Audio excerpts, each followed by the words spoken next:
Welcome to Collegium Booster Shots, an occasional podcast in which we hear from Collegium alums about the creative and site-specific ways they took what they learned during their colloquy and applied it to their teaching and scholarly work.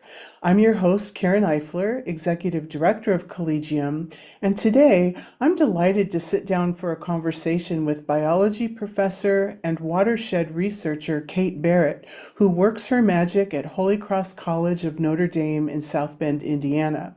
She's a member of the 2025 Collegium cohort at St. John's University, and while she was there, she found lots of convergences with innovative things she was doing to help her students live out Mary Oliver's exhortation, quote, to pay attention. This is our endless and proper work, end quote. Kate is gaining national recognition for developing some very portable strategies to cultivate a sense of wonder, awe, and hope in her human ecology students. Kate Barrett, welcome. Karen, thank you so much. Happy to be here. Great. Let's dive right into our conversation. We call this podcast Collegium Booster Shots because they're meant to be a way to give our some 3,000 alums kind of a shot in the arm of some of the things that meant so much to them during their time at the summer colloquy, whether that was last year or 30 years ago. I'm always especially interested in the creative ways alums take what they learned at Collegium and make it their own in their classrooms and creative scholarly work. What Collegium themes would you say especially resonated with you when you were a participant at St. John's last summer? I really love that question because it prompts me to remember some good times last June. I think what stands out to me at the very front of my mind are we were repeatedly invited to share in making space for gratitude and Mm, joy. mm, And I really, really loved that. And also, I mean, the reading, one of the first readings I believe that we did that week by Barbara Mahoney, mhm, the Reading the Book of Nature, realizing that paying attention and awareness is a craft and it's mm, something that we can continually strive to work on. And it's not about perfection at the first go. I also loved how being at Collegium helped me to internalize in a more meaningful way the mission of my institution, to really think more deeply about what does it mean to have the competence to see and the courage to act, and mhm. how that's rooted in sacramental imagination and looking around us to see evidence of the Creator. Wonderful, wonderful. You're getting me re-inspired too. I love to have our listeners leave with very practical tools that they can adapt into their own practices. It sounds like in your work as a biology professor and watershed researcher that cultivating a strong sense of place through storytelling is at the heart of what you do. I love being creatively startled, and I was a little bit startled to find storytelling as a key component in your biology and ecology classes. Would you describe a bit about how you go about using storytelling in your courses? Yeah, absolutely. First, I feel like I should give credit where credit is due. I was inspired to start tinkering with storytelling in my classes by one of my collaborators, who's a wildlife ecologist at Salish Kootenai College in Northwest Montana. And she shared that the way that she taught biostatistics was through stories, giving students a data set that was relevant to the local tribe and to interpret the data in a way that tells a story. And so I've recently discovered how powerful this, I guess, pedagogical technique that can really engage students in learning fundamental and applied biological and ecological concepts. Mhm. Especially in biology, it's often framed as kind of a collection of facts, but in reality, it's this dynamic unfolding of life. And there are all these relationships. Some are more conspicuous than others, some are kind of cryptic, and we really have to dig deeper into them. And so, one of the ways that I've used storytelling, I'll use human ecology as a case study. Human ecology I taught this past fall 2025 semester.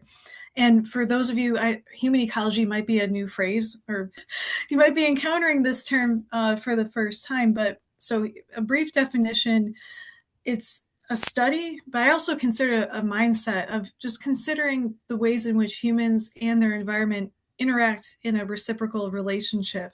Mm, And so this past semester, I framed human ecology as a practical approach for students to grow in their awareness of what it means to live a good, sustainable, and joyful life. One way that I did that was through assigning stories to read and then giving students the space to cultivate their own story by having them pick any place on campus or on the tri-campus, because we're part of we share this tri-campus community with St. Mary's College to our north and then University of Notre Dame across the street. Students had to pick a place that they could commit to visiting at least once a week for 30 minutes for every week of the semester. And their job was just be present at that place and mm, think about what are they seeing, how are they interacting, how are others interacting. My goal with that whole project was for them to realize that observations over time invite patience mm, and awareness and relationships, finding things to enjoy. mm, But it's hopefully rooted in them planting roots and learning to grow to love of the place, because many of these students are freshmen, so mm, they're adjusting to college life as it is. mhm. Um, and so that's just one component of how I've incorporated storytelling. And I'm happy to dive deeper if you want. I know we've got more to talk about. Yeah, I think I'm going to have you tease out some of those themes in my next question. One of the holy grails in teaching college is helping our students get published. Both you and your students had lovely essays from your Human Ecology course published in the November 2025 newsletter of the Society of Human Ecology, with topics ranging from connecting sandhill cranes to the demilitarized zone in South Korea to the stories behind a perfectly brewed cup of coffee and Bach's Goldberg variations. I would love to hear about some specific prompts you used to generate such evocative stories. Yes, I'm glad you asked that. I'm very proud of one student in particular who submitted an essay about the cranes. And so the backstory behind this essay assignment actually goes even further back to the start of our semester. The first book that we read in human ecology this past semester is World of Wonders by Amy Nizuku Matado. It's a collection of chapters that the author wrote, and each chapter, the title of the chapter is a specific species that she has some special connection with. Hmm, So from fireflies to great cockatiel to octopus, vampire squid, corpse flower. And so I had discovered on Milkweed Edition's website they had some educator resources based on World of Wonders. And one of the assignments that I found on that website was a wonder essay that students write. So what you read in that human ecology newsletter was one student's wonder essay mhm, about a species that they really connected with. And so the whole premise of a wonder essay is not just to have students describe biologically and ecologically a species that they value or have some kind of emotional attachment with, but also to tease out that emotional bond or mhm, what draws them to that species. And so I found that to be a really beautiful way for students to tell their own story, mhm, especially when we think about birds representing freedom and crossing boundaries transposed against this demilitarized zone where there's harsh borders mhm, and tension. And mhm, so there were a whole lot of themes that bubbled up from that. Some other wonder essays students wrote were about, let's see, mahi mahi and going fishing with their grandparents. One student wrote about the Edelweiss flower and how a trip to the Swiss Alps was turning really sour and they couldn't find the trail, but they found the Edelweiss, and the ah, Edelweiss led them to where they needed to go. And it's like if you give them the right prompt and frame it as an invitation, it's just the stories naturally start to emerge, and it's beautiful for me to witness. I'll bet. Could you give us a specific prompt, like something that you would tell your students? Here's the prompt for this assignment. Yes, absolutely. So the way that I frame it's called the semester place project, and actually it's called learning to see. and I have a little subheading called that actually is referencing the book of nature. The road to epiphany is attention. And Mm, so, kind of inviting students to think about you have to pay attention. It might not be fun at first, or it may not be exciting, but something you'll have a light bulb moment. mhm, So, one of the first essays that they wrote this past fall, the prompt was this: describe a place that is very meaningful to you. It may be a place or places where you grew up, a place you took vacations to. Think about the sights, smells, sounds, and surrounding landscapes of that place. What about this place makes it special and hold meaning for you? And so that one is kind of an initial just getting them warmed up to mhm, reflect on what place really do I love? And from there, they were able to reflect on some really good memories. In a lot of their reflections, I read about some students even made it really explicit in their essays. Wow, it's I'm able to reflect on these good times, which is joyful. But one student actually wrote, "This actually makes me a little sad because those good times have passed." oh, And mm, so it's really deep, mhm, and it's really powerful. Another one, if you'd like another prompt, love it. what boundaries can you perceive at your place during your weekly visits? Mm, Perhaps these are boundaries that are literal and or figurative. How do these boundaries impact human interactions with this place? How do these boundaries affect wildlife? That particular prompt was influenced by our second book of this semester, which was Gathering Moss by Robin Wall Kimmerer. And mm, she mhm, talks about the boundary layer that mosses make their own favorable environments utilizing this applying physics to create a favorable environment living in this little niche called a boundary layer. Plants are using physics. Is they that what they you just are. said? Oh my gosh. I just learned something. Thank you. Let's see, there's so many, and these have changed, and I've got ideas for future prompts too, but another one that might be good for this particular conversation, concept of disturbances. And so what disturbances or evidence of past disturbances are visible at your place? So a lot of students picked up on construction because there's a lot of construction going on, litter, even students were paying attention to some of the trees have people who carved in their signatures or whatever. And so Mhm, they're picking up on these more obvious ones and the subtler ones, mhm. which is interesting. One thing I was And curious yeah, about is if your students are surprised at the kind of writing, and I'm imagining that this is part of the many assignments that you would have in any given course, but are your students surprised that they are writing these personal stories in a human ecology class? yeah, I think I actually had one student from my fall 2023 class who wrote it so well. I'm paraphrasing. He said that this was a class that really subverted my expectations as to what a biology class should look Hmm. like. Hmm. And a lot of the students did this semester, this past fall, they wrote about how there was a level of shock and Hmm. surprise that their project was really asking them to just press pause and slow down and to Hmm. have space to reflect on Hmm. lived experiences and what they were currently experiencing, just moving through adjusting to what does it mean to be a college student and Hmm. adjusting to life here. So, and many of them even, mentioned that this was doing some good for their mental health Hmm. as well, which got me thinking, okay, there might be something here. Yeah. So I'm going to keep following that path. Good for you.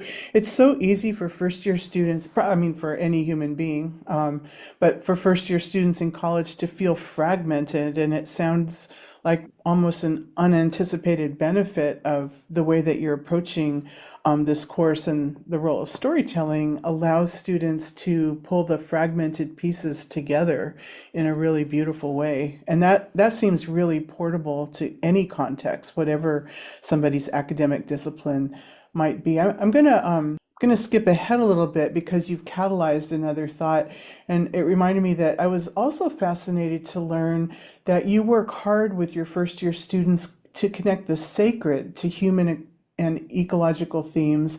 And that sure sounds like an echo of cultivating a sacramental imagination, which is in the water at Collegium. Would you talk a little bit about how you do that in your classes? And again, I know our audience loves some specifics. Happy to share. I My approach is to really to nudge them at first at the start of the semester. And one thing I wanted to mention that I think gets them propelled into the connecting the sacred to their own lived experience and interactions with the environment. Started the first day of class for human ecology with a question. I asked them, "What brought you joy today?"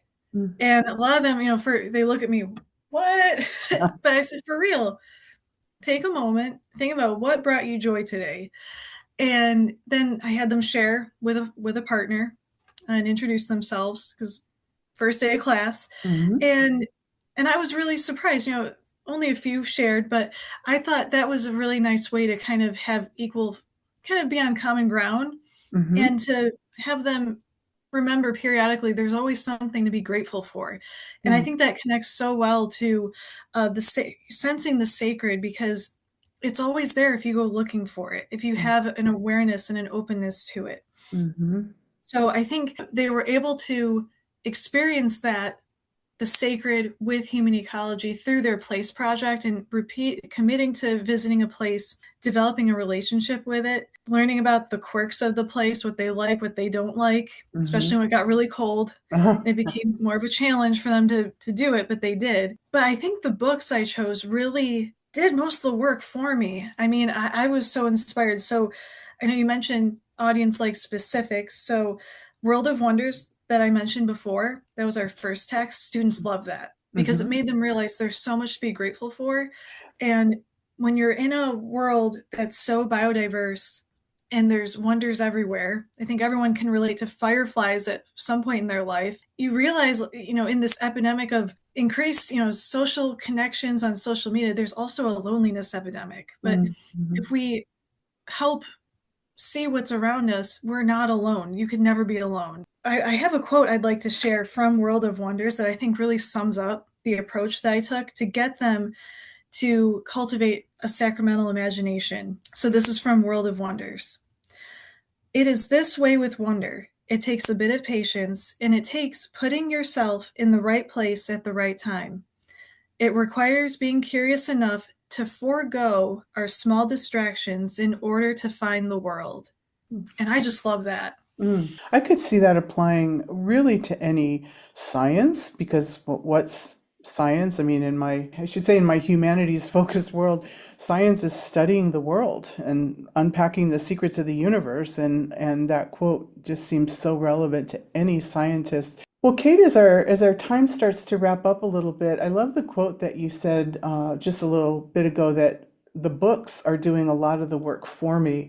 And I could imagine that a lot of listeners would love to try some of what you've talked about in their own classrooms, whether they're science classrooms or humanities or professional schools, because traits like or habits like wonder and transcendence and gratitude and joy, those really transcend any disciplinary boundaries.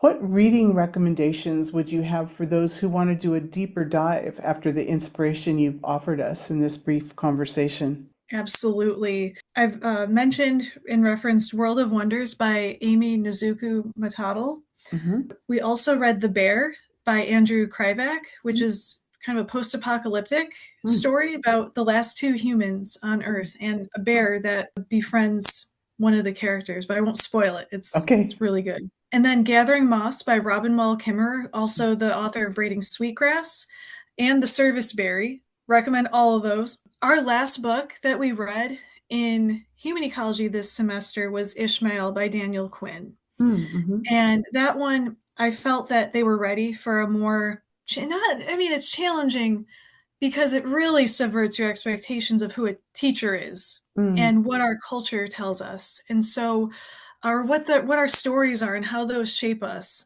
I would also say I didn't use these in the class this year, but in the past I've used some essays. Prayer Dogs by Terry Tempest Williams. Mm-hmm. And then one excerpt from Aldo Leopold's A Sand County Almanac, Thinking Like a Mountain. Mm-hmm. And but I would also recommend, these are ones I've just started to read and I think would be good fits in future classes. The Sacred Balance, The End of Nature. I think that's about, I mean, there's always more, but and That's I good. would say the way I wrapped up the course, and this is also a recommendation, it's on YouTube. It's a beautiful, it's about 8 minutes long. It's called John Hopkins East Forest, and it's this compilation of beautiful kind of meditative music with the work of Ram Dass. And so it's very meditative. And I ended this semester, concluded all of our 4 books with a little snippet of this. And it goes like this because I attempted to integrate and synthesize the themes we covered in each text Mm-hmm. and the species we encountered. And so Collegium really made an impact here as I realized the cultivation of a human ecological mindset and sacramental imagination starts and ends with love. Mm-hmm. And so there's this quote by Ram Dass where he speaks about how, like, how can you truly meditate? How do you open your mind? How do you open your heart? And so it goes like this. I'm loosely paraphrasing. How do you open the mind? You meditate. How do you open the heart? You start to love that which you can love and just keep expanding it. You love a tree, you love a river, you love a leaf, you love a flower, you love a cat, you love a human. But go deeper and deeper into that love until you can start to love that which is the source of the light behind all of it. And so I, challenge students to see everything through love Mm-hmm. as well. Wow. Wow. You should be leading Collegium. This is profound. You've really taken what you learned and are creating some amazing spaces for students in a fast-paced, broken, bruised world. Really admirable. What a gift it's been to talk with you, Kate Barrett. Thank you, and continued blessings and gratitude for all you've done and will continue to do to help your students cultivate a lively sense of the divine, of gratitude, of joy, and in your own school's mission language to develop the competence to see and the courage to act. And I'd probably add in a joyful manner because your joy is pretty contagious. And thank you to you, our listeners, for all the ways you work to help your students and colleagues pay attention to what matters and to develop tools to use their educations to scrape some crud off our bruised, blessed world. We'll be back soon with more inspiration from Collegium alums. And in the meantime, we'll invoke Mary Oliver once more to pay attention, be astonished, tell about it. Peace be with you. Karen, thank you so much. I'm so grateful to be here with you. Thanks, Kate, and bye for now.